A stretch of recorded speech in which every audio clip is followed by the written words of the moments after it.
Estimados, muy buenas tardes. La verdad, nuevamente bienvenido al espacio El Venezolano Hoy, programa del grupo editorial El Venezolano. Yo soy José Ramón Villalobos, director del Venezolano Colombia, y tengo el privilegio y el honor de justamente conducir este espacio El Venezolano Hoy, que transmitimos de manera en conjunta todos los periódicos que formamos parte del grupo editorial El Venezolano. Hoy vamos a hacer un programa especial. Vamos a conversar con la periodista de investigación Maybor Petit, reconocida periodista que ha escrito justamente también varios libros y ha desarrollado varios trabajos de investigación justamente sobre los hechos criminales y delictivos en los cuales participa el régimen venezolano. Y justamente a propósito de esta introducción de mi colega Maybor Petit, hoy vamos a conversar de dos puntos centrales, y justamente vamos a hablar sobre la audiencia para la lectura de la sentencia Claudia Díaz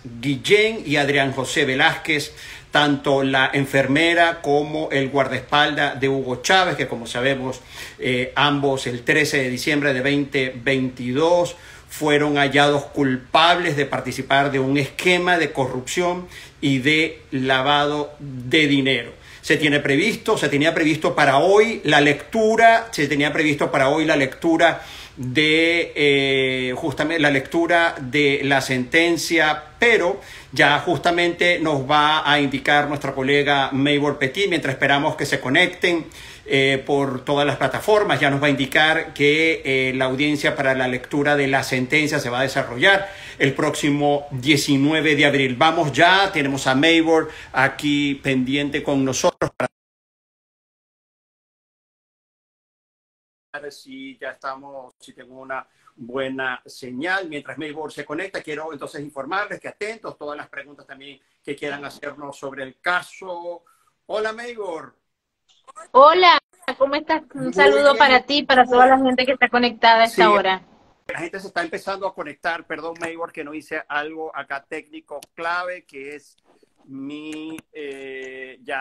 creo que ya estamos acá. Ahora sí, bueno, le decía, gracias, Maybor. Si hablas, por favor. Sí, no sé si me escuchan, Sí. creo que sí, ¿no? Sí, te estoy escuchando súper bien. Bueno, Maybor, yo creo que tenemos mucho material para hablar. En nombre de todo el grupo editorial El Venezolano, quiero agradecerte por compartir con toda la audiencia. Como sabes muy bien, formamos parte del grupo editorial El Venezolano y este es El Venezolano Hoy. Maybor, y hay dos temas, ya entremos en materia porque hay mucho para hablar, hay mucho para explicarle a los venezolanos. Primero, como le decía al principio, ya se tiene entonces prevista para hoy.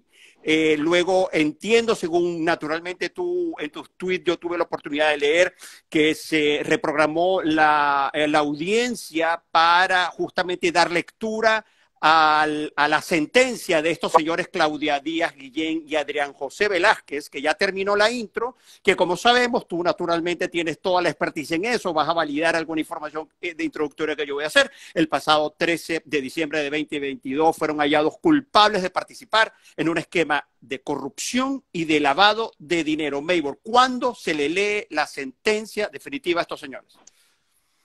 Hoy hubo una decisión del juez de pasar para el día miércoles a las 10 de la mañana, inicialmente era hoy a las 2 de la tarde, la lectura de la sentencia de Claudia Díaz Guillén y de su marido Adrián Velázquez.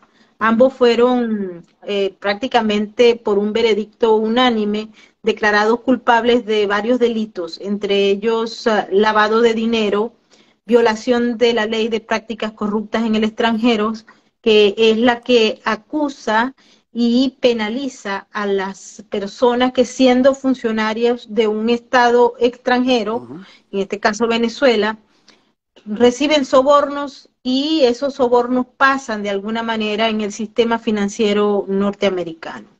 A estos dos señores que, como les digo, cumplieron funciones de gobierno, cuando ella era la tesorera de la nación, luego que salió uno de los tesoreros más corruptos que ha tenido Venezuela en los últimos años, que es Alejandro Andrade. Ella fue designada sin tener los requerimientos que pedía la ley para ser una tesorera, pero ella fue designada por acuerdos entre los corruptos, incluyendo a Raúl Gorrín, que participó directamente en este esquema y obviamente Nicolás Maduro y todo el eje que permitió que esta mujer fuera designada como tesorera.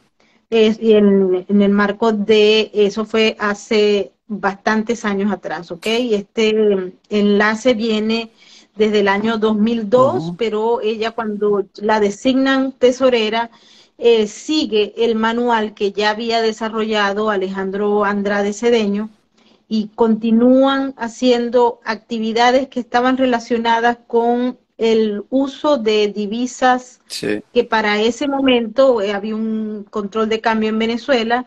Esas divisas eran compradas por un precio y eran vendidas a otro precio en el mercado nacional. Y también lo utilizaban para comprar bonos del tesoro, que fue una estrategia que se utilizó y que les rindió muchos beneficios. Cuando estaban estas dos personas en el juicio, se conoció, por ejemplo, que habían creado varios contratos, era una red de empresas, pero tenían un contrato, por ejemplo, de petrolero, habían hecho una línea de producción de todo lo que eran vestidos de alto nivel y estaban montando una boutique en Nueva York y en Miami. También se conoció que ellos tenían empresas de toda naturaleza, pero no eran empresas que producían algo, sino mecanismos que se utilizaban para lavar el dinero proveniente de la industria criminal. Importante destacar, José, que los fiscales federales pidieron que el juez les dictara una sentencia de dinero de 100 millones de dólares. Eso leí. Aunque los fiscales advirtieron que eso no era todo el dinero que ellos habían robado, pero que para poder pedir que el juez confisque los bienes que ya están bajo la custodia del gobierno de los Estados Unidos, necesitan tener evidencias de que esos bienes fueron comprados con dinero proveniente de la industria criminal. Y es ahí donde surge que los defensores de Claudia Díaz Guillén y de su marido dijeron que una parte de eso, porque ellos supuestamente eran ricos, cosa que nadie puede evidenciar, porque era una enfermera y un guardaespaldas, no eran ricos, no tenían de familia rica, pero eso fue lo que ellos dijeron ante el jurado, pero por supuesto el jurado no les creyó. Y bueno, hay una serie de propiedades que están publicadas en mi blog Venezuela Política para aquellos que tengan curiosidad. Son propiedades que van desde bienes inmobiliarios, hay 3 yates, hay 2 aviones, hay congelamiento de cuentas bancarias en 4 bancos, lo que para los fiscales hace un monto más o menos específico de 100 millones de dólares. Y pues yo no sé qué es lo que va a decidir el juez de la causa, ¿no? Pero muy probablemente ese sea el monto, aunque la defensa dijo que eso no era así, que ellos habían hecho algunas inversiones extras. Se conoce que el dinero viene de la industria criminal, es decir, de la trama de corrupción que los va a llevar a la cárcel. Ellos están frente a una condena de una máxima de 20 años de prisión. Mucha gente me ha preguntado, José, que no sé si tú también tienes esa curiosidad, si estos señores, ahora que van a ser sentenciados, van a tener oportunidad de declararse culpables o de buscar alguna negociación con la fiscalía. En el caso de declararse culpables, ya el jurado los halló culpables, razón por la cual ese mecanismo se utiliza tratando de mitigar la condena que puede ser de 20 años de prisión para los cargos que ellos cometieron y de los que fueron hallados culpables. Y eso podría convenirle a ambos porque estarían ellos en disposición de ofrecer toda la información de toda la gente que participó en esa trama de corrupción, que dicho sea de paso, ya los fiscales la han averiguado bastante, y así salvarse de estar por lo menos unos años en prisión, ¿no? Porque si son 20 años, ella alegó que no podía estar 20 años los dos juntos, porque por razones humanitarias, porque ellos tienen niños. Pero no sé si el juez va a decir eso o no. Les negó la fianza, y el juez dijo no les voy a dar la fianza porque ustedes tienen alto nivel de riesgo de huir del país, pero sí reconoció que, bueno, dos hijos sin el padre y la madre juntos, entonces todos los dos padres en la cárcel. Preguntó el juez en esa oportunidad quién se quedaba y había una abuela materna que iba a cuidar de los niños. Así que muy probablemente esto vaya a presentarse en el marco de la lectura de la sentencia el miércoles y el juez pregunte, porque hay que recordarle también a los que nos están viendo que los jueces antes de dictar sentencia, ellos esperan que venga un informe que lo presenta en la oficina de prisiones y la oficina de libertad condicional. Ellos preparan a raíz de una serie de entrevistas que hacen cuál es el tiempo que ellos consideran deben estar estas personas en la cárcel. Y el juez, con ese documento de la unidad de prisiones, con la solicitud de los fiscales, que ellos están pidiendo la máxima condena, que son 20 años, y la ley de pautas del Congreso, el juez decide, él es el único que tiene potestad de hacerlo, decide cuántos años van a estar en la cárcel el guardaespaldas y la enfermera de Hugo Chávez. Solo eso. Pero, Maybor, permíteme lo siguiente, que quiero quedarme con una información de contexto, que es importante, porque uno hace mención y dice la enfermera, el guardaespaldas, tesorera, están presos, extradición, Estados Unidos, España. Alguien me decía justamente esta mañana, como, qué bueno que vas a hablar con Maybor esta noche, porque me decías en términos muy coloquiales, ¿cómo se come eso? ¿Cómo una enfermera de Chávez pasa a ser tesorera? Que además, esta señora, hay que decirlo, tenía una supuesta carrera militar. Ella dice que es abogada de la central y dice que es enfermera de la central, que tiene dos profesiones y que por eso ella en el camino de su carrera profesional logró hacer dinero y luego pasa a ser tesorera. Maybor, ayúdame a explicar y darle contexto, porque esta señora era sargento, ¿no?, de la Fuerza Armada Nacional. Mira, el tema de cómo ella llegó a ser tesorera se tramitó en la documentación del juicio. Y lo que dice la acusación es que hubo un acuerdo entre las partes corruptas de poner a alguien que cumpliera el rol que estaba cumpliendo anteriormente Alejandro Andrade Cedeño. Sí. Es decir, necesitaban a alguien de confianza que fuera capaz de ser manipulada y de seguir estableciendo el mismo nivel de trama criminal que habían hecho durante la gestión anterior. Y es por eso es que ella llega, ella se la presentan y ella la aceptan, porque ella confirma que sí puede hacer ese trabajo, que no era de ser tesorera venezolana, sino que era de ser productora y que firmara los acuerdos para que se continuara haciendo la trama de corrupción que había empezado en la antigua. Una operadora del crimen, en tus términos, de alguna manera. Bueno, es operadora del crimen. Ella dice que ella no sabía, porque en los documentos, ella dice que ella no sabía nada de que ella estaba firmando eso, y entonces cuando le preguntaron, ¿y por qué entonces usted cree que le daban tantos millones de dólares y estas transacciones que se hacían de cuentas de un individuo como Raúl Gorrín, que es prácticamente la figura de la corrupción en Venezuela, que por cierto no lo han puesto preso en la purga y no lo van a poner preso porque en el juego ese no está planteado? Y bueno, los fiscales ahondaron mucho en este asunto y quedó claro que era porque ella había logrado comprometerse a seguir la trama. Esa es la razón, no es porque ella ha estudiado finanzas o que haya sido matemática ni nada por el estilo. Ella no estaba preparada para ese cargo, obviamente, pero sí estaba preparada para ser cómplice de un juego que le costó pues la libertad, ¿no?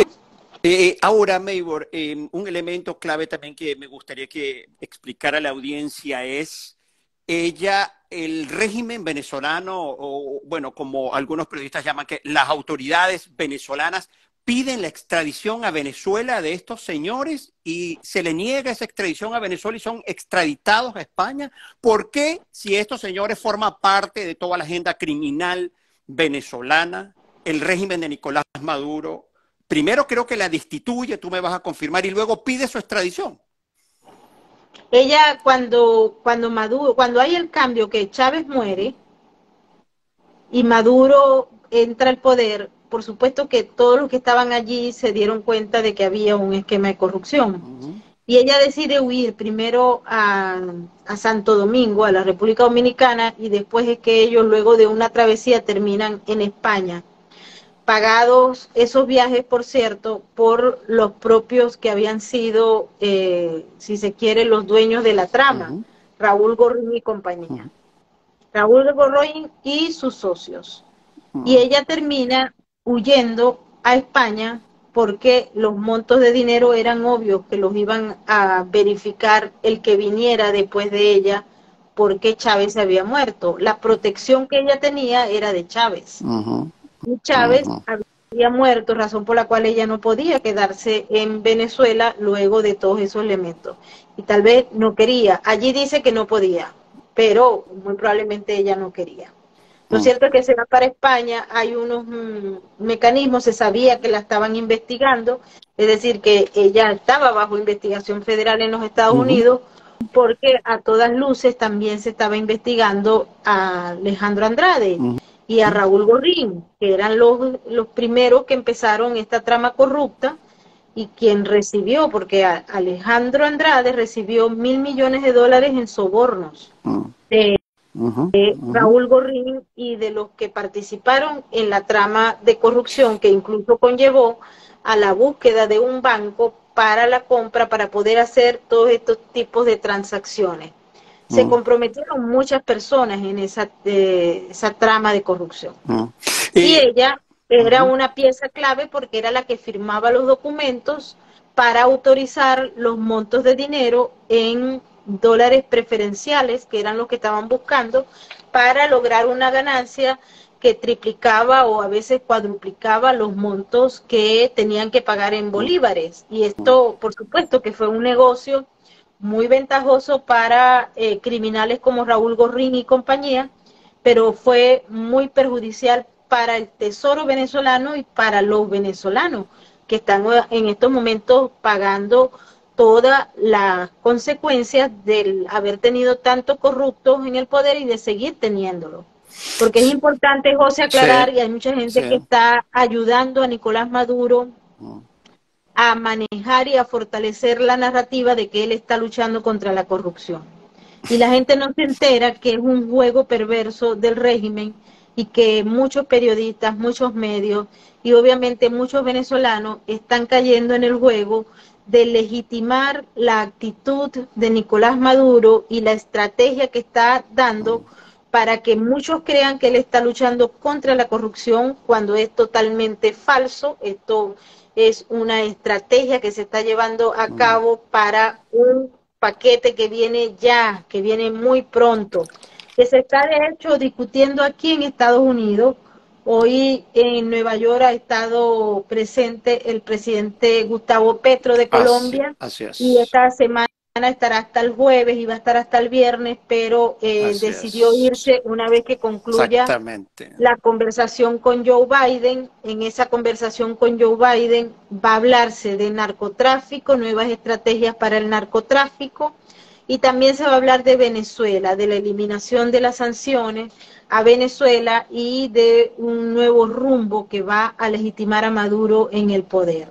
Fíjate que también va a estar presente en la ciudad de Washington, la capital de los Estados Unidos, en una reunión de la Comisión de la OEA, y va a estar presente también el presidente Gustavo Petro en el Congreso, en la Comisión de Política Exterior, y se va a reunir con los dos bandos porque él prácticamente pasó a ser el rol que estaba cumpliendo anteriormente José Luis Rodríguez Zapatero en el área de Europa, que es como el canciller del régimen de Maduro. Ahora Maduro cuenta con varios cancilleres, porque si podemos observar también el señor Leiva, el canciller de Colombia, Álvaro Leiva, está actuando a favor de los beneficios de Maduro, porque aquí lo que está planteado no es que vayan los corruptos a la cárcel en Venezuela, porque si eso fuera así, estuviesen presos Nicolás Maduro, sus hijos, incluyendo a Nicolásito, su esposa Cilia Flores, Diosdado Cabello, su mujer Marlene, también estuviera preso Tarek El Aizami, que no está preso nada, está todavía muy libre y muy chévere, y estaría preso Vladimir Padrino y compañía. Entonces, cuando uno observa la necesidad que hay en Venezuela de que las cosas cambien, pero a la vez la ingenuidad para empezar a apoyar estos trabajos que se están haciendo de maquillaje y de estrategia hacia afuera, uno ve que la salida real de Venezuela está lejos. Está lejos porque no son capaces de entender lo que se está generando fuera de la frontera.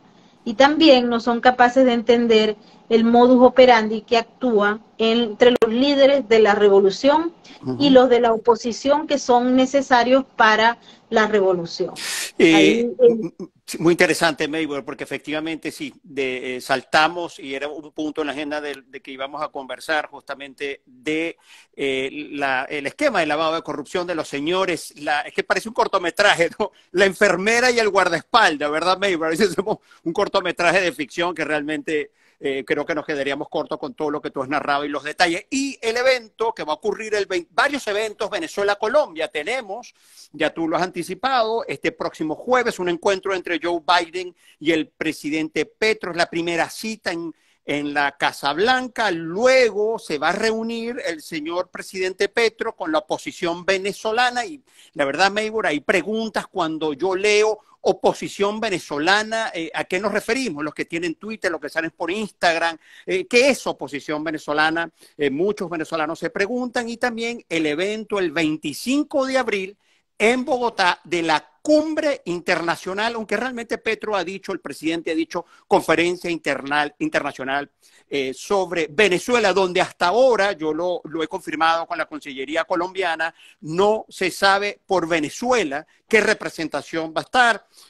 Ya no sé si justamente viste al canciller colombiano diciendo que no, Estados Unidos no va a tener una representación, que el canciller Blinken, con el secretario de Estado Blinken no va a ir, que Maduro no va a ir. Entonces, vayamos por parte, porque este evento de la cumbre del 25 y todas estas operaciones que estamos viendo de las autoridades colombianas en Washington, y es un elemento, y ya termino, Maybor, que es Armando Benedetti, el embajador colombiano, un dato no menor, el embajador colombiano en Venezuela, que estuvo en Washington, tú supiste, estuvo en Washington hace apenas un mes, reunido con autoridades, explicando Venezuela. Bueno, yo dije aquí como un popurrí de postales y titulares para que tú me ayudes más o menos a metabolizar todo esto. Maybor, ¿qué podemos esperar en primer lugar de la reunión Petro-Biden este jueves? Lo que podemos esperar es un apoyo, un espaldarazo al plan de Petro, que es el plan del Grupo de Puebla o del Foro de Sao Paulo, de legitimar a Nicolás Maduro ante la comunidad internacional y devolver a Venezuela, pero no a la Venezuela decente, sino a la Venezuela corrupta, a todo lo que es el sistema iberoamericano, con lo cual se plantea que Venezuela vuelva a entrar a la OEA. Mosca esto, Mosca esto, los planes lo que hay. Exactamente. Petro llegó ayer a los Estados Unidos, estuvo en la ONU, trabajando el tema del indigenismo, en la comisión que se encarga del área indígena en la ONU. Tuvo reuniones con el secretario de la ONU, Antonio Guterres, que ya ustedes saben de qué lado está el señor, y ha tenido pues reuniones con líderes que apoyan justamente la agenda que él representa, que es obviamente de izquierda.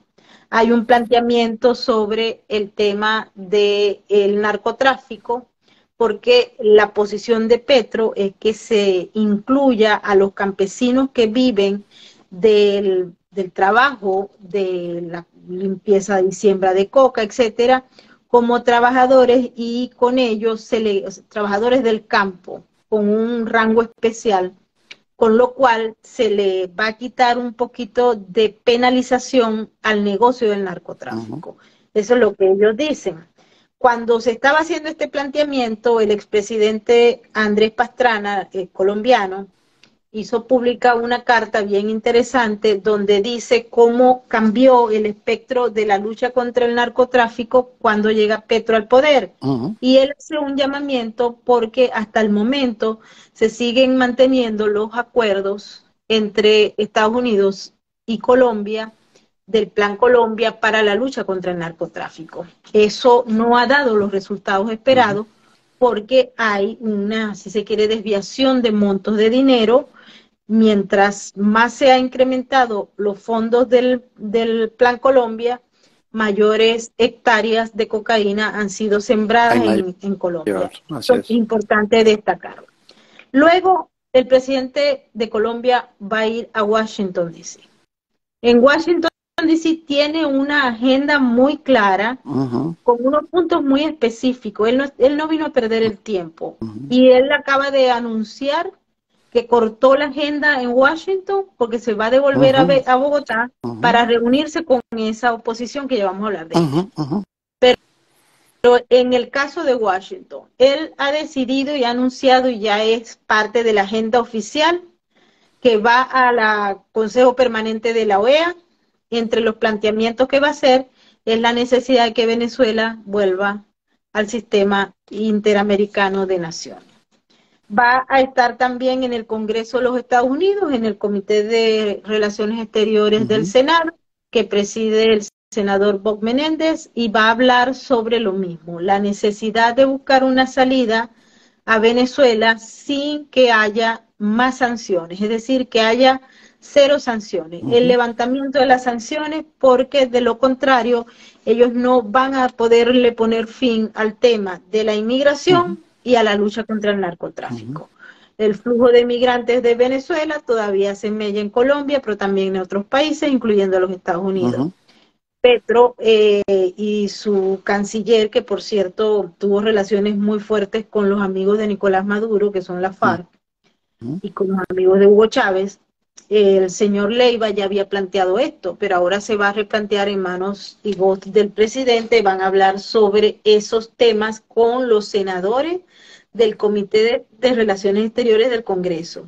También se va a reunir con Nancy Pelosi y con otros miembros del Congreso que son amigos de Petro o tienen alguna relación de Petro o de los amigos de Petro. Esto es importante destacarlo. Luego también va a estar presente en la oficina oval, donde hay 4 temas en la agenda por ahora: cambio climático, narcotráfico, para cambiar la vista que tiene los Estados Unidos en la lucha contra el narcotráfico en Colombia, migraciones y derechos humanos, y el levantamiento de sanciones. Eso no está metido en la agenda directamente, pero sí está metido el tema de Venezuela. Venezuela, se buscan 3 cosas muy específicas en estas reuniones. Venezuela busca el levantamiento de sanciones, que se le entreguen los 3.000 millones de dólares que acordó Estados Unidos entregar en la firma del acuerdo para desarrollar la agenda social en México el año pasado, y que debido a que se levantó la mesa, Estados Unidos nunca entregó los fondos que habían sido congelados en el marco de la imposición de las sanciones. Se está pidiendo que esos 3.000 millones o más sean entregados. Y lo otro que se está pidiendo, que ya lo habían conversado en otras oportunidades, tiene que ver con el Departamento de Justicia. Les cuento algo para que no les vaya a dar asco cuando ocurra. Alerta roja, lo que va a decir Maybor Petit en este momento. O sea, por favor.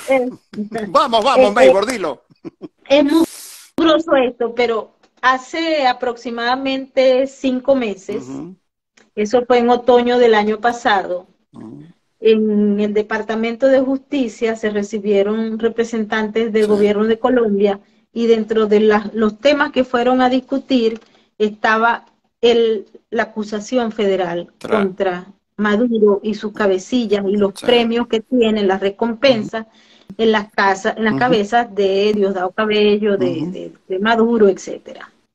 Y el planteamiento es que si se puede lograr hacer, como de hecho está planteado, unas supuestas elecciones, que nosotros los venezolanos sabemos que no son elecciones, pero ellos lo están vendiendo como unas elecciones transparentes, que van a estar observadas por la comunidad internacional, léase la comunidad europea, que bueno, dijo que en el año 2004 no hubo fraude en Venezuela.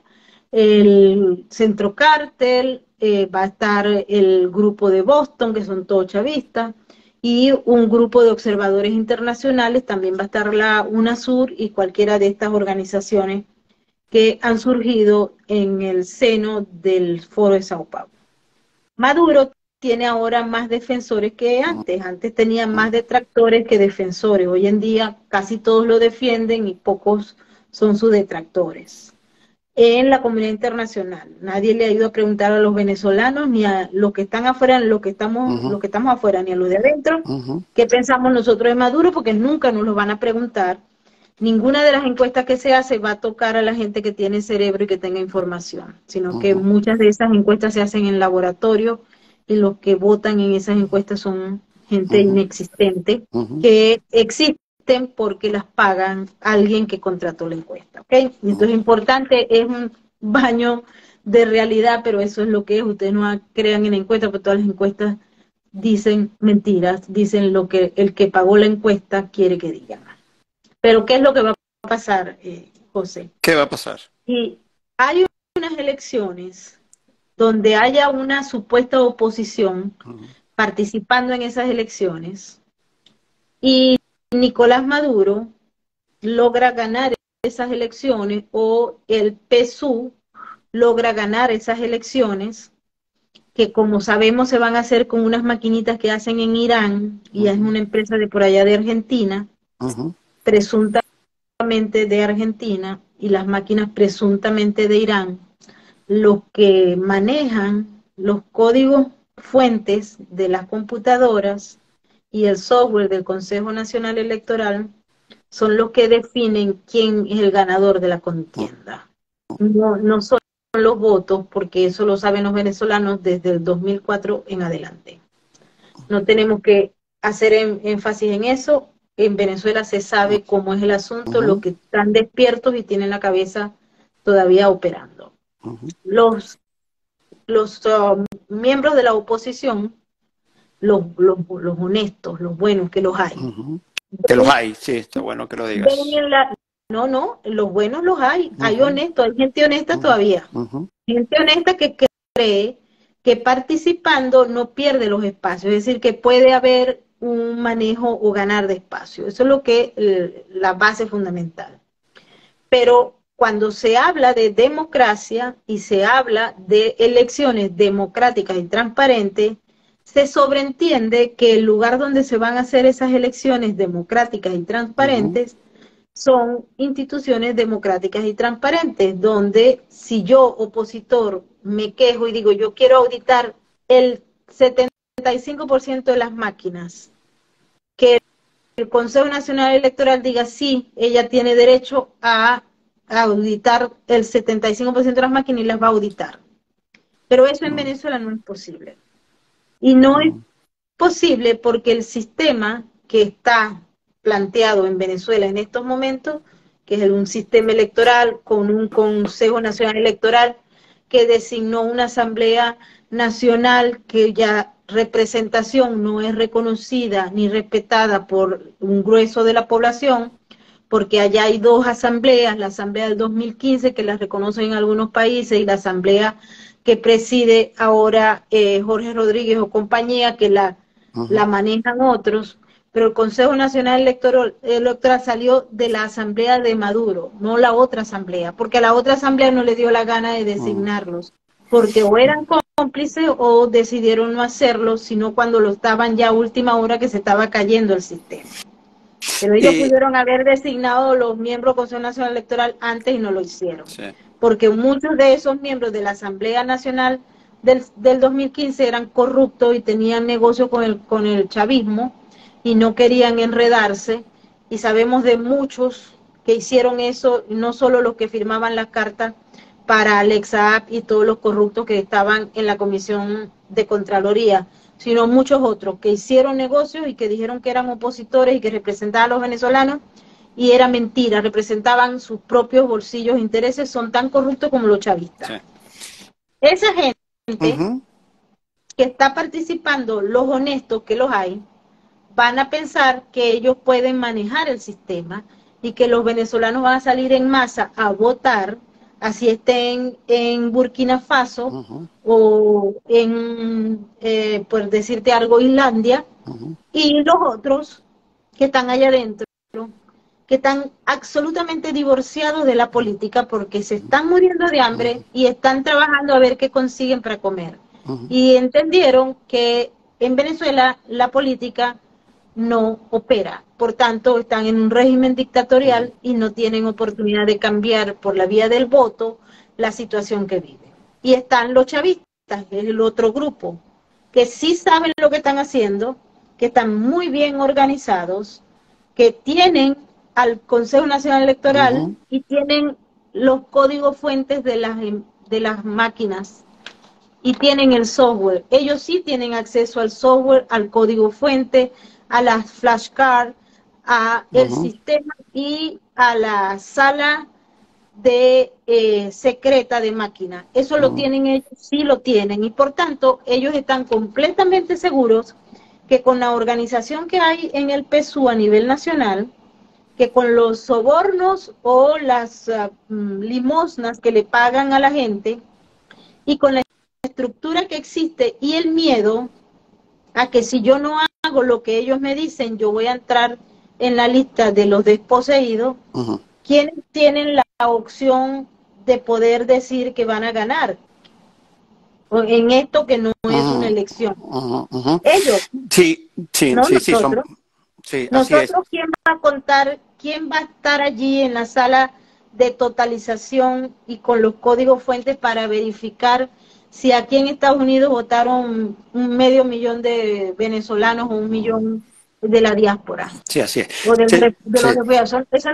Eso no va a poder ser porque las máquinas, los votos de aquí los envían a Venezuela y cuando lleguen a Venezuela, si es que hay votos aquí, así porque es. todavía nadie No sabe se cómo sabe, van a ser no, elecciones. hay incertidumbre. Llegan a Venezuela y el que va a llenar los votos, cuando no van a coincidir, pero eso no importa, porque la máquina va a dar un resultado y ahora se murió Tibisay Lucena, pero de manera irreversible va a haber otro sujeto de las mismas características y condiciones de esta mujer que apoyó todas las bandas criminales en Venezuela, y va a salir una Tibisay Lucena a decir lo mismo que decía Tibisay Lucena, que son las tarjetas de ganadores que salen de esas computadoras cuyas códigos fuentes los tiene Jorge Rodríguez y de un lado y no los tienen los de la oposición o los que dicen llamarse de la oposición, salvo que la oposición sea esa gente de la plataforma unitaria que no los representa a los venezolanos ni allá ni afuera, porque no nos representa. Me parece, cada vez que yo le veo la cara a ese señor que firma contratos y se ríe y toma whisky en hoteles caros en Washington o en México o por donde quiera que vayan, uno se da cuenta que ellos no representan a ese venezolano que está muriendo de hambre en Tatarigua. Maybor, la verdad que has hecho y hemos visto que justamente la audiencia, quienes nos siguen, gracias también. Alguien preguntaba, dice, no, Maybor, ella es irrepetible. Preguntaban que si tú eras de Valera, Maybor, que si tú eras gocha, Maybor. Yo soy de Venezuela, de cualquier rinconcito que consiga, porque miren, yo estoy convencida de que yo no voy a regresar a Venezuela porque no voy a estar presa en una cárcel de la revolución. Pero yo a Venezuela la tengo viva en mi corazón y yo soy de Oriente, yo soy de Occidente, del sur y del centro y del norte. Omnipresente Maybor Petit. Señores, Maybor, tú eres Venezuela, Maybor, ya para terminar este primer live, porque van a venir otros también para conversar contigo y hacer un análisis muy agudo y profundo como tú estás acostumbrado a hacer. Y es lo siguiente, en conclusión tenemos entonces que la estrategia y la narrativa es, dicen, maracucha. Alguien, Rincón, mira, Rincón te está revelando, dice, Maybor es maracucha. Mira, Maybor. Entonces tenemos que la narrativa y la estrategia es, y la conclusión es entonces reinserción, un lobby fuerte internacional para la reinserción en la comunidad internacional con la cara lavada del régimen venezolano. Se está pidiendo efectivamente el levantamiento de sanciones. Esto de los 15... Se está pidiendo, mira, yo tengo aquí la lista de a ver, ayúdame. Ok, la lista de las peticiones A ver. son, bueno, de un lado y de otro, ¿ok? La lista, el requerimiento fundamental es hacer esas elecciones que sean aceptadas. Fíjense que ni siquiera dice transparentes, libres y todo eso, sino unas elecciones que sean aceptadas por la comunidad internacional. Los venezolanos, si la aceptan o no, eso es rollo de los venezolanos. Es para que sean aceptadas por la comunidad internacional como supuestamente válidas, ¿ok? Luego de ese requerimiento, que es de la comunidad internacional, hay que también recordar que hay una petición, y no es de los dirigentes, sino de la gente trabajadora del Foro Penal y de otras organizaciones, ONG, que trabajan por la libertad de los presos políticos. Ellos están pidiendo que los escuchen para ver si sacan a los verdaderos presos políticos de las mazmorras de la revolución. Eso es una petición, no hay ninguna garantía de que vaya a pasar. Pero sabemos de gente como el Foro Penal, como ONGs que están trabajando duro para que medio lo escuchen, aunque Petro no se ha juntado con estos que piden la libertad de los presos políticos. ¿Qué pide a cambio Maduro? Retorno de los recursos de Venezuela que han sido expropiados o congelados por el gobierno de los Estados Unidos, por Europa, etcétera. Levantamiento de las sanciones, que se elimine las recompensas que están puestas sobre la cabeza de los principales criminales, Así es. que se elimine la acusación federal en la Corte del Distrito Sur de Nueva York y que se respete la decisión y soberanía de Venezuela en tomar acciones con socios y países externos sin que Estados Unidos influya. Lo que quiere decir que ellos están diciendo, déjenos seguir negociando con Rusia, con China, con Irán y con quien a lo mejor nosotros nos venga la gana, porque es un mundo, lo que ellos dicen, multipolar, y en ese mundo multipolar Maduro podría hacer lo que le venga en gana. ¿Qué es lo que ganaría? Porque mucha gente dice, ¿qué gana Estados Unidos? Gana un socio medianamente estable que se paralice o se merme la inmigración ilegal. Aquí llegan miles y miles y miles de venezolanos al día. Esto genera miles y miles de problemas en los Estados Unidos. Y que, pues, en el marco de todas las estrategias que se están haciendo en materia de seguridad nacional y hemisférica de los Estados Unidos, tener a un interlocutor con el que se medio pueda hablar, y que eso se lograría en el marco de estas negociaciones que se van a dar. Por supuesto que los verdaderos opositores no están de acuerdo con esto, ni los venezolanos tampoco, que nadie nos va a preguntar a nosotros si estamos de acuerdo o no. Eso hay que asumir.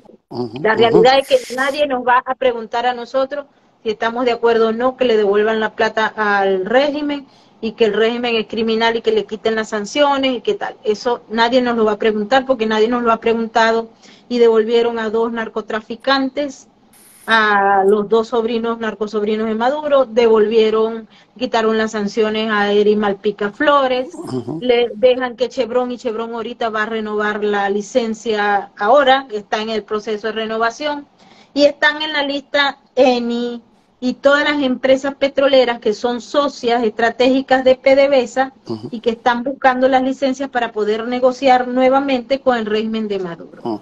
Puede haber o no un cambio positivo desde el punto de vista económico. Yo en los criminales corruptos no creo.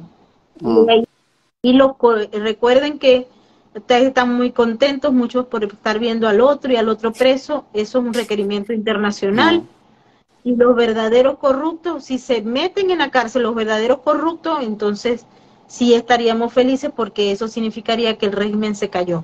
Porque toda la élite es corrupta, y lo sabemos desde hace casi 23 años. No puede nadie sorprenderse que Tarek El Aissami no esté preso, no está preso. No está preso. Sí. Hay especulaciones que se fue a Siria, que sí está preso. No, él está en Venezuela y no está preso nada. Así es. No está preso nada. Tristemente no está preso. Pero para que esté preso Tarek El Aissami, también tendría que estar preso Diosdado Cabello, Maduro, su mujer, los hijos, Raúl Gorrín, todos los narcoempresarios, toda esta gente que ha utilizado a PDVSA como una caja para financiar sus negocios y para chuparle todo el dinero posible, al igual que con la CBG y todos los que se robaron el oro, el torio, todo lo que se han robado. Y si eso fuera así, si de verdad Maduro está haciendo una purga, debería de dictar un decreto donde dice a partir de hoy todos los corruptos nos vamos para la cárcel y tenemos un ticket libre, un avión para venirse para Estados Unidos todito. Pero eso no va a ocurrir, dejen de soñar, no Dejen de soñar. estamos en el mejor escenario. Lo que sí les digo es que esto que está ocurriendo nos está dando mayores elementos a todos aquellos que estamos haciendo investigación para entender aún más la naturaleza del régimen, los niveles y las redes en las que se mueven, porque esto no es Venezuela, esto es una red internacional, Sí, sí, sí. una empresa de empresas de carácter Criminal. criminal. Así es, Y criminal. está por toda América Latina y tienen políticos rentados o comprados que están ejerciendo funciones públicas, pero que no están trabajando por el bien de los ciudadanos. Eso hay que Bueno, entender. sí, Hay bueno, que ver Maybor. el lado positivo dentro de todo ese panorama negativo. Bueno, mira, Maybor, la verdad es que yo tengo ya poco que agregar, creo que ha sido muy clara y unos detalles de este análisis, profundo análisis que ha hecho mi colega Maybor Petit a propósito de, ya lo hablamos, de la enfermera y su esposo, la pareja con el guardaespaldas, que tenemos pendiente un guión sobre eso, la enfermera y el guardaespaldas. Y bueno, y como Bueno, lo ha dicho, lo quiero invitar para que nos sigan en nuestro canal de Sin es, Filtros, ya que va, ya acabamos va, de no, tener... no, no, además, No, ven acá, yo vi la foto, la imagen que me gustó, Maybor, de tú con la placa, que ya recibiste la placa de YouTube. A ver, contame eso. sí, bueno, ahorita no la tengo aquí porque la tengo en mi casa, pero tenemos la placa de YouTube, estamos muy contentos, Sí. a pesar de todo lo que ha pasado con el tema de la censura y del acoso y todo, hemos logrado superar la meta y estamos caminando hacia la otra. Para eso los necesitamos a todos ustedes, todos aquellos que quieren escuchar la verdad sin ningún tipo de tintes. Cuando nosotros nos toca decirle que el régimen se va a quedar, es porque nosotros no queremos que se quede. Pero no le vamos a decir que el régimen se va a caer o que se están, Sí, que sí, Tarek El Aissami está claro. muy mal y se está muriendo, porque eso no es así. Y cuando ustedes vean que pasen años y vean a Tarek El Aissami haciendo ejercicio bien, caminando por ahí y por allá, ustedes van a decir, bueno, ellos no dijeron la verdad. Y Sí, entonces ustedes se van a frustrar y a nosotros no nos van a creer. Nosotros decimos lo que sí, sabemos con evidencia, con sí, sí, sí. documentos. Yo estoy en mi oficina y tengo documentos. Aquí lo único, yo la único tengo este pedacito para entrar y el resto son documentos. Ujú. Nosotros nos las pasamos revisando y revisando y revisando. Y por eso en Sin Filtros tenemos los mejores expertos, los que nosotros sabemos que no van a engañar a la gente creando un panorama falso para ganar una sonrisa. Eso no lo hacemos nosotros. Decimos la realidad, aunque duela, pero hay que estar preparado para asumirla y nunca, nunca, nunca perder la esperanza, porque tenemos derecho a un futuro mejor y a trabajar día a día porque la libertad no está garantizada. Bueno, Maybor, la verdad que a mí siempre me dice la audiencia, José Ramón, tú nunca lees los mensajes cuando estás con Maybor menos porque se guindan los dos ahí a hablar, pero bueno, yo voy a aprovechar y voy a darle lectura. Alguien decía, ¿qué es lo positivo dentro de todo esto tan negativo, Dios? Maybor, ¿qué Bueno, le decimos? lo positivo es que estamos conociendo más, se están cayendo las caretas. Ustedes saben quién es el honesto y quién no. Ustedes lo Sí. saben. Ustedes lo saben porque es que el venezolano tiene 8 sentidos, somos como los gatos, pero dobles. Y ustedes saben quién está mintiendo y quién no. Ustedes saben que estamos huérfanos de oposición, porque los opositores son todos unos mentirosos, aunque hay grandes excepciones a los que apoyamos abiertamente, porque consideramos que en Venezuela sí hay gente honesta, el grueso de los venezolanos es honesto, pero los criminales tienen el poder, y para tener el poder y mantenerse en el poder, ellos necesitan de una oposición. Ujú. Es decir, todos los regímenes se construyen una oposición, y son unos sujetos que reciben contratos del Estado y que ustedes los ven por ahí por allá, viajan para todas partes, no les quitan el pasaporte, y vienen y van y dicen que están exiliados y que los están acosando por allá por Italia y de pronto los ven ustedes caminando lo más divino por la Francisco Fajardo o comiendo por ahí en algún restaurante de las Mercedes. Esos son unos mentirosos y ustedes saben quiénes son. Yo no se los voy a decir. Maybor, claro, porque justamente cuando nosotros señalamos y tú señalas que si hay una oposición honesta, veo que varios, Yasnavia Vadillo dice, nombra uno, Maybor, nombra quién es esa oposición, te quiere ir de tu propia voz, ¿quiénes son, Maybor? A ver, hay mucha gente que yo conozco. Yo conozco un muchacho que ha hecho un trabajo extraordinario, que se llama José Moreno. Él ha trabajado y él es opositor de verdad, no es líder, es opositor. Y ahí, bueno, ya. en un régimen de la naturaleza criminal como la de Nicolás Maduro, el que haga oposición ya no hace oposición, hace resistencia. Sí, así es. Porque el que se dice opositor recibe fondos. Así es. Yo les digo algo, miren, yo he estudiado, me he especializado en el área de ciencias políticas, como muchos saben, yo soy politólogo, y he estudiado mucho los regímenes autoritarios europeos, los de la Europa del Este, he viajado por Europa del Este, conozco, pero también he viajado por Centroamérica, por Suramérica, y uno va entendiendo los procedimientos que se utilizaron en el siglo pasado bien para poder llegar a unos objetivos. ¿Cuáles son los incentivos que se le dan? Y también cómo los regímenes autoritarios, dictatoriales, que hoy en día en el siglo XXI son de carácter criminal pero abierto y con nexos mundiales, tienen que tener una oposición. En Cuba, hasta en Cuba hay un opositor. Allá en China, bueno, el opositor, el último lo agarraron en medio del Congreso y lo llevaron, ¿no? En Rusia lo trataron de envenenar, ¿ok? En Irán lo eliminaron, ustedes no saben dónde anda metido. En Irán los eliminan también. En Venezuela no los eliminan, sino que los compran. Los compran porque son corruptos, la naturaleza es corrupta. Entonces los compran para las campañas electorales, o los compran, o los presionan, o simple y llanamente los extorsionan. ¿Qué es lo que hacen para extorsionarlos? Peleen el ojo. Ustedes ven a una persona que la van a extorsionar y le buscan la debilidad que tenga. Y la debilidad es que, por ejemplo, él está casado, es un ejemplo, tiene familia y sale por ahí, se toma fotos y tal, pero a él le gusta también el sexo opuesto, o a ella, eso para el régimen, eso lo empiezan a grabar. ¿Ok? Y lo graban, lo revisan, porque todos los que hacen política ya de alto nivel son objeto de monitoreo por parte de las agencias del régimen. Y cuando esta persona no haga lo que ellos quieran, le sacan los videos y los extorsionan. Eso es en Venezuela, en Colombia, en Brasil, en cualquier lugar. Es una práctica delictiva común. Esto es una práctica delictiva que utilizan las organizaciones criminales para acabar con los enemigos, con los que están del otro lado o con aquellos que los quieren denunciar. Y eso es lo que pasa.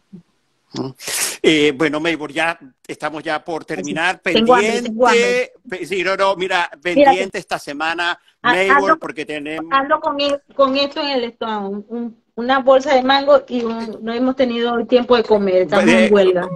Así es, yo creo que hay suficientes razones para estar en huelga y además lo que viene, Maybor, pendiente el jueves, Biden-Petro, pendiente la reunión de una oposición venezolana, que un programa especial vamos a hacer sobre esos opositores porque veo que justamente despertó mucho interés en nuestra audiencia sobre, alguien decía, a ver, ¿qué opinan de los opositores? ¿Quiénes son los opositores? Prometemos un próximo programa para hablar de la oposición venezolana. Tenemos pendiente el evento el 25 de abril en Bogotá, una reunión para hablar de Venezuela sin venezolanos, y yo creo que el protagonismo ahí lo va a tener. Hoy Petro anunció a última hora que va a suspender las actividades que tenía en el Wilson Center y también en el Atlantic Council para volver a Bogotá, porque se va a reunir ya antes del ¿Encuentro? encuentro con unos opositores, pero no dijeron No quiénes se eran. sabe quiénes son. Yo he Bueno, tratado de justamente... de Sí. pronto es el que dice que es opositor y que nos representa, que no nos representa. Puede ser un Gerardo Blay o cualquiera de estos. Un ¿Quién Timoteo es la oposición Zambrano. venezolana en esta reunión? Nos están preguntando la audiencia. Gracias, Yasnia Abadillo. Públicamente, de hecho, yo he tenido la oportunidad, lo había comentado en Maybor, de hacer contacto con prensa de la Cancillería colombiana y oficialmente esa información no la han suministrado. El canciller Leiva ha dicho que no tendría presencia parte de una delegación venezolana de la oposición. Claramente, ahora sí No, dijeron... Sí, el canciller Leiva dijo ya, claro, el canciller Leiva dijo en dos oportunidades que no va a haber de la que oposición no en va a esta haber, primera o sea, etapa. eso lo dijo, Ellos en no la están primera etapa. invitados en Sí. la primera etapa, pero sí en la que viene. En Así esta dijo. Reuniones son, privadas, dijo. exacto, en estas son 15 naciones que van a enviar a sus representantes, incluyendo los Estados Unidos, que van a mandar representantes, que no, al parecer no es Anthony Blinken, Al pero sí va a ser parecer. un representante porque Estados Unidos está apoyando esto.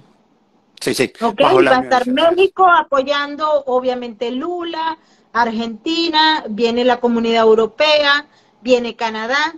Ahí está la lista que es muy larga, son 15 15 países. Pero la países. Comunidad Europea trae una amplia representación, al igual que Canadá va a estar representado, son funcionarios de alto nivel y cancilleres. Otra cosa, Sí. que antes que nos vayamos, que estamos más No, largos, que ya me muero. ya casi una hora. Esto es he roto el Esto récord hoy. es un bochinche, esto es un bochinche, Esto es pero un bueno, bochinche. A ver. estamos en casa, así que tranqui. Así es. Va a haber una visita, porque es que Venezuela es el centro del conflicto, pero el centro también donde muchos van a buscar alianzas o otros ya tienen alianzas. El caso de Rusia, que acaba de llegar a acuerdos importantísimos, históricos con China, y donde Irán anda metido allí como una especie de corchito que se quiere pegar a los grandes, se ha anunciado que el canciller Lavrov, el canciller ruso, va a Venezuela. Y esa visita va a ser pronto, va a ser dentro de 2 semanas. Luego de la conferencia de Petro y de todo lo que va a pasar con Estados Unidos. Es decir, él va para allá y van a hablar supuestamente de petróleo y de acuerdos militares. Entre la Rusia de Putin y el chavismo hay miles de acuerdos que han hecho, cientos de acuerdos. Miles, así es. Y ahora con China, y si se declara que China y Rusia ahora son esos aliados que ellos mismos han dicho, pues en China también es parte dueña de una parte del territorio venezolano con todas las inversiones y la enorme deuda que son más de 60.000 millones de dólares. Entonces, pero Lavrov va a Caracas y cuando Lavrov va a algún lugar no va a jugar chess. Lavrov va a hacer unas reuniones estratégicas y va a Nicaragua, a Cuba y a Venezuela. Wow, ¿cuál de los 3 países acabas de mencionar, Maybor? Por Dios. Maybor, ya ahora sí para terminar, la verdad que aquí además todo lo que hemos dicho dice, bueno, pero al menos ha sido entretenido esta conversación, así que bueno, gracias a mi colega Maybor Petit por haberme acompañado en el Venezolano Hoy. Creo que es el primer programa que casi una hora, yo creo que los productores y otro colega me van a decir, José, yo creo que te pasaste, me he pasado media hora, Maybor, media hora charlando contigo, pero ha sido muy interesante. Pero no importa, estamos conversando de lo más sabroso. Así es, así es. Les recuerdo, vamos a hacer un programa especial de la enfermera esta, la ladrona, señora enfermera. La señora enfermera ladrona, millonaria, ejecutiva de modas. Ejecutiva de modas. Y además, como dice, pero es que si yo he sido, como dijo una vez Cristina Kirchner, tú no te acuerdas que le preguntaron, estaba en Estados Unidos en Harvard, pero es que dice, yo he sido una abogada exitosa.